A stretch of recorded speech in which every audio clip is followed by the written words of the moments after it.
Hua-woo, hey-ya-yo, hey-ya-yo.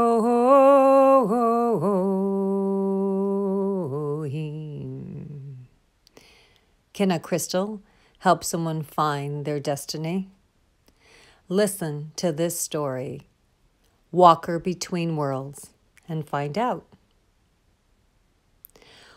Once upon a time, in Egypt, there was a muse. She was born to a poor family, and although she was born into poverty, she held herself with such regality and grace that many people thought she was a noble woman. Her father felt such shame and regret that he could not better provide for her. So when the opportunity arose, and a young nobleman asked for the muse's hand in marriage, the father couldn't decline. He wanted the best for his daughter. When he told the muse the news, she was upset.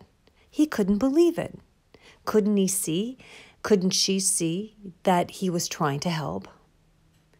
All she could do was cry and cry. He couldn't understand her, so she just took off. She ran and ran until she got to the River Nile. She fell amongst the reeds and wept some more. A river spirit was listening to her cry. After a little while, he emerged out of the water. She wasn't entirely surprised to see him through her watery eyes. He asked her story, and she told him. He wanted to help, so he offered to marry her. "Oh, no, I cannot marry you. I have to keep my feet on the earth. That's where I belong." The water spirit looked deep into the muse's eyes. "Ah," he said, "you have a different destiny, don't you?" And then he dove deep into the water. He resurfaced with a magnificent crystal with an 8-sided talismanic face. He handed it to the muse. "This should help you find your way." He swam back into the water.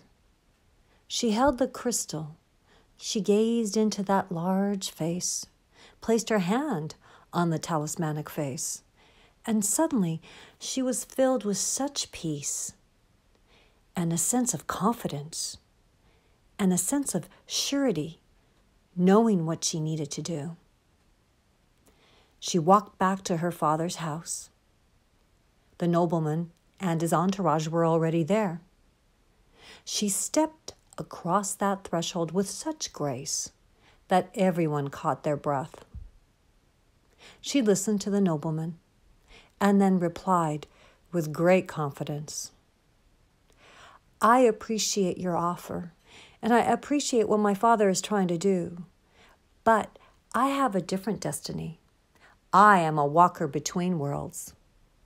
The nobleman was impressed by the young woman's confidence.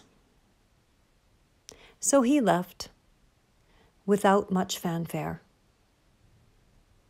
Her father, on the other hand, was so upset. He couldn't understand that his daughter would leave such an opportunity behind. The muse gently took her father's chin in her hands. She gazed into his eyes lovingly. "Father, it is because of your love for me that I am able to stand in this world and be who I am. I'm able to have the confidence to follow my destiny." They talked long into the night, and finally her father gave her his blessing. In the morning, the muse took the crystal and placed it to her brow. In an instant, she was at the River Nile. The water spirit was waiting for her. She took his hand, and together with the crystal, they dove down deep into the water. Now, the muse spent many days living in this water world. She learned to become the water. She became very fluid. She had such movement and grace. she discovered about fluidity and flexibility. She could see how the water could shift from one direction to another with such great ease. When she was done learning enough for now, she resurfaced, taking the crystal with her. She placed the crystal to her brow once again, held it close to her heart. Filled with knowing and strength and confidence, she stepped back into her village. She began to sing.